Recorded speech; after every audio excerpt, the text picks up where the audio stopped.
Salut tout le monde, bienvenue dans une nouvelle vidéo. Aujourd'hui, je suis en route vers Abénaquis Aventure.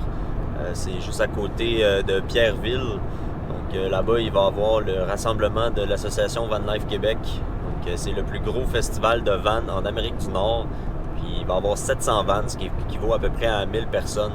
On est le samedi, puis demain matin, je vais donner une conférence sur l'expédition 51, le trajet qui relie Bécomo à Blanc-Sablon en passant par le Labrador.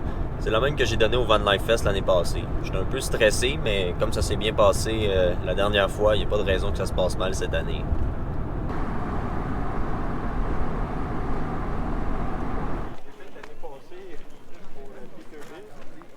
Ouais.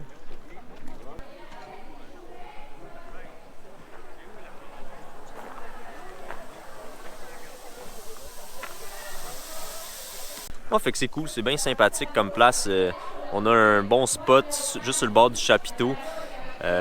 Puis c'est ça, j'ai fait le tour à pied, mais me faire arrêter à tout bout de champ par des fans. C'est toujours le fun de vous parler. Je suis venu ici pour ça en fait que c'est le fun de parler, d'échanger, puis de voir tous les setups de vannes. C'est assez impressionnant la quantité de vannes qu'il y a. Là. Quand on regarde le site, ça n'a pas l'air si gros, mais tout l'espace est plein. Là. Il y a des vannes stationnées partout. Fait que non, c'est cool.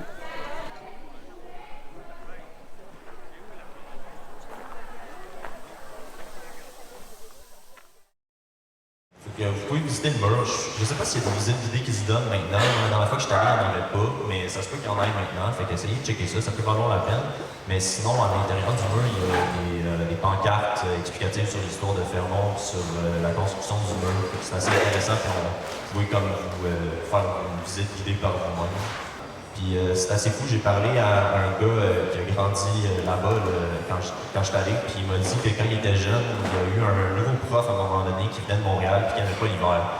Il est allé, il a accepté un poste à Fermont, puis il n'est pas sorti dehors de l'hiver. Il travaillait d'un côté du mur à l'école, puis il habitait de l'autre côté du mur. Fait qu'il se levait le matin, il marchait dans les corridors, il arrivait à l'école, puis il partait chez eux le soir. Fait que c'est assez spécial.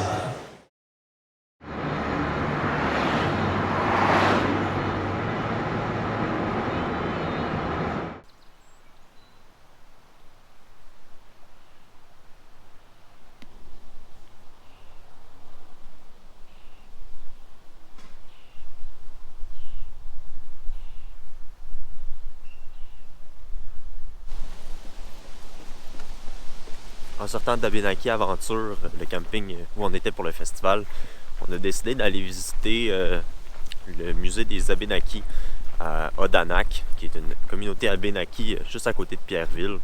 C'était vraiment super intéressant, je vous le recommande si vous passez dans le coin. C'est un super beau musée, on a appris plein de choses. Puis là, je suis en train de faire un petit sentier qui s'appelle le sentier Tolba, qui est sur le bord de la rivière.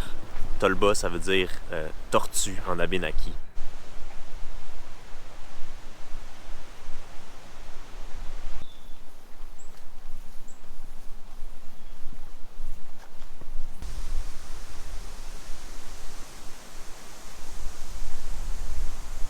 Odanak, c'est une des deux seules communautés abénakises au Québec avec Wanlinak, qui est proche de Bécancour.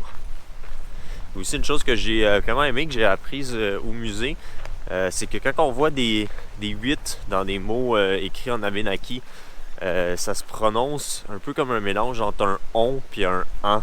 Donc, mettons, Abénaki en abénaki, ça se prononce Wabanaki.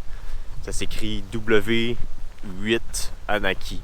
Puis aussi justement Wanlinak que je parlais tantôt sur les pancartes puis sur les cartes c'est écrit Wolinak avec comme un O accent circonflexe, mais c'est juste c'est ce qu'il y avait de plus proche d'un 8 parce qu'on peut pas mettre des chiffres sur les pancartes de signalisation solaire, donc ils ont mis un O accent circonflexe parce que c'est ce qui ressemblait le plus. Puis à l'origine, c'était même pas un 8, c'était un N avec un O écrit par-dessus. Puis avec les années, ça a évolué en 8. Donc ouais, si vous êtes de passage dans le coin, le musée des Abénakis à Odanak, je trouve que ça vaut vraiment le détour. Je vais faire une petite conclusion de la fin de semaine. En fait, j'ai pas beaucoup filmé après la conférence parce que j'étais pas mal occupé. Là. J'ai jasé avec pas mal de vous autres. C'était super le fun, beaucoup de questions, beaucoup de beaux commentaires. Fait que c'est vraiment apprécié. Merci à tous ceux qui étaient là. Puis ça risque pas d'être la dernière conférence que je donne. Donc si ça vous donne le goût de venir la prochaine fois, tant mieux. C'est toujours bien le fun de vous voir. La conférence s'est bien passée. J'étais vraiment stressé au début, peut-être dans les 2-3 premières minutes. Puisque je suis quelqu'un d'assez introverti, là, vous l'aurez peut-être remarqué, puis c'est vraiment pas naturel pour moi de parler en public, fait que ça me fait vraiment sortir de ma zone de confort, mais ça reste une belle expérience quand même, puis j'ai vraiment de la misère à estimer les foules, mais il y avait peut-être 200 ou 250 personnes, là. C'est beaucoup. Fait qu'un gros merci à l'association Van Life Québec, puis à Valleyfield particulièrement, les organisateurs du festival qui ont vraiment travaillé fort pour que tout le monde passe une belle fin de semaine. C'était mon premier festival de l'AVQ, puis j'ai vraiment aimé ça. Sinon, je vais profiter de cette vidéo-ci pour vous donner quelques nouvelles. Je sais pas si ça va avoir l'air de quoi comme vidéo, là. C'est peut-être un peu éparpillé, mais bon, ça va être ça. Fait que peut-être que vous l'avez remarqué par la qualité d'image qui est différente en ce moment, mais j'ai acheté une nouvelle caméra. C'est une Sony ZV-1. Que je vais mettre des images à l'écran parce que je suis en train de filmer avec en ce moment.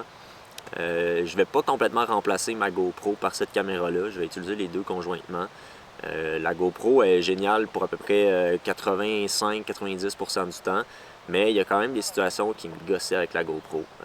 Par exemple, pour faire des zooms, la GoPro, elle ne peut pas faire de zoom. La GoPro est vraiment pas bonne quand il y a une basse luminosité. Puis par basse luminosité, c'est pas juste quand il commence à faire noir, ça peut être à l'intérieur des bâtiments, qu'à l'œil ça a l'air bien correct, mais sa GoPro, l'image elle vient toute comme granuleuse. Puis le dernier point, c'est pour faire des prises de vue de proche. La GoPro est pas bonne pour ça. Fait que c'est ça, les deux vont être utilisés conjointement, ça va me donner un peu plus de flexibilité sur les prises de vue que je peux prendre. J'ai hâte de la tester un peu plus. Je vais probablement faire une vidéo prochainement où je parle de tout mon équipement vidéo parce que j'ai changé quelques affaires récemment. Je pense que ça peut être intéressant. Je reçois souvent la question c'est quoi mon équipement, avec quoi je filme. Fait que je pense que ça pourrait être intéressant. Je vais peut-être faire ça prochainement. Sinon, j'ai aussi de la nouvelle merch. J'ai des nouveaux modèles de macarons et des nouveaux modèles de collants. Les macarons et les collants sont à vendre 2$ chacun, livrés chez vous. Vous pouvez m'écrire à l'adresse courriel que vous voyez là, sinon sur Instagram, mais préférablement par courriel. J'ai aussi des aimants décapsuleurs, c'est vraiment comme les deux. Ça, je les vends 5$, livraison incluse. C'est plus cher parce que bon, ça coûte un peu plus cher à fabriquer. Mais aussi, c'est plus lourd, fait que ça prend pas le même timbre pour l'envoyer par la poste, ça coûte plus cher, puis bon, c'est ça, vous comprenez. Donc, contactez-moi si ça vous intéresse, ça aide à soutenir la chaîne, mettre de l'essence dans ma vanne pour les voyages, financer le nouvel équipement vidéo. Ça fait toujours plaisir de voir des vannes avec mon collant dessus. Puis aussi, l'artiste qui a fait tous les designs, c'est ma blonde, fait que c'est le fun de l'encourager aussi. Les macarons puis les ouvres-bouteilles aimants, c'est elle qui les fait aussi. Elle a une machine pour ça. Puis si jamais vous avez des contrats, en fait, que vous voudriez vous faire des macarons ou des capsuleurs, elle prend les petits contrats. Donc je vais mettre son contact dans la description si jamais ça vous intéresse. Si jamais vous trouvez ça un peu bizarre, l'idée des macarons, puis vous vous demandez un peu quoi faire avec ça, moi j'aime ça les piquer dans le plafond de ma vanne. Je m'en viens avec une popée collection. Fait que ça tient super bien là, puis ça fait de la décoration. C'est assez cool, ça peut être une bonne idée de quelque chose à faire avec. Sinon, j'ai fait pas mal de mécanique préventive sur ma vanne là, pour le début de la saison. J'ai changé mes tables de suspension en bas puisque les bushings ils commençaient à décoller. J'ai aussi changé toutes mes bouts de cardan parce qu'avec le lift kit, ça use plus vite, ça frotte, puis ça finit par percer. Puis on est obligé de garder les cardans d'origine quand on a un lift kit parce qu'ils ont des bearings spéciaux. Fait que je garde mes cardans d'origine le plus... je fais de la maintenance préventive pour être sûr qu'ils ne brisent pas pour pas avoir à les changer parce que ça coûte cher. Des nouveaux cardans Toyota. Donc c'est quand même un paquet de troubles avoir un lift kit. Je pense que je vais faire une vidéo là-dessus aussi pour donner plus d'informations parce qu'il n'y en a à peu près pas en français. Ça pourrait probablement aider plusieurs personnes qui voudraient lifter leur Sienna ou leur minivan ou même n'importe quel véhicule en général. Mieux comprendre conséquences que ça peut avoir. Parce que oui, il y a des avantages, mais il y a beaucoup de conséquences néfastes aussi.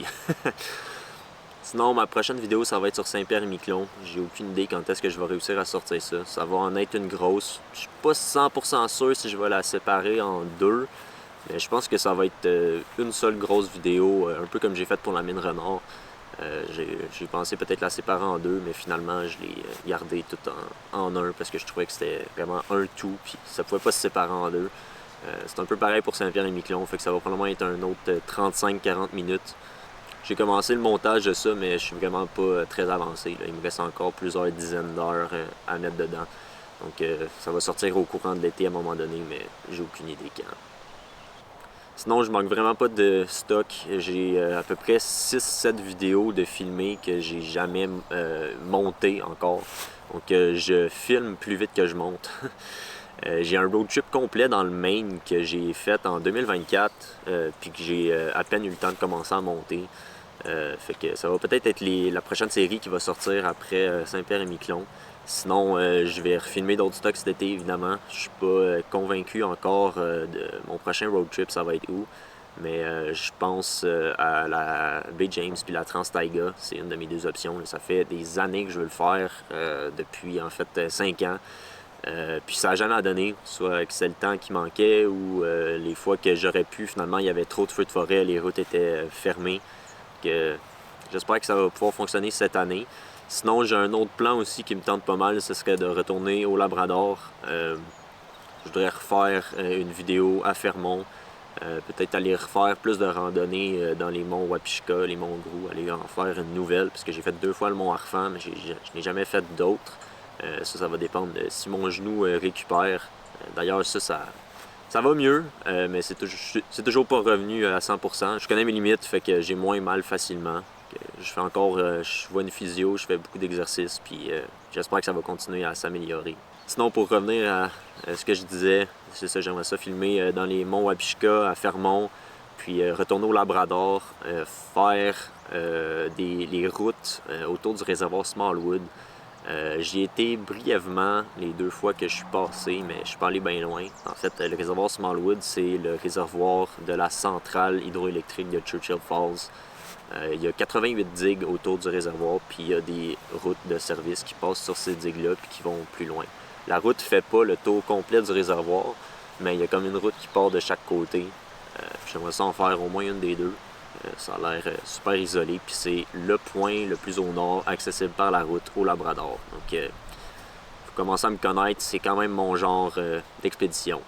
Sinon, la dernière chose que je voudrais faire au Labrador, c'est un peu l'équivalent du Bella des Gagnés, mais sur la côte du Labrador. Ça part de Happy Valley Goose Bay, puis ça monte jusqu'à Nain, qui est quasiment à mi-chemin entre le nord complet du Labrador puis Happy Valley Goose Bay. Fait que, comme je disais, c'est un peu l'équivalent du Bella des Gagnés. C'est tous des villages qui sont pas accessibles par la route, qui sont uniquement accessibles par ce bateau-là. Donc, le Bella des Gagnés, il fait ça, mais sur la basse côte nord du Québec. Ça, c'est sur la côte du Labrador. Fait que c'est soit c'était ça, soit la Trans-Taiga. Ça va dépendre des conditions puis de mes envies rendues là. Les deux, ils me tentent égal.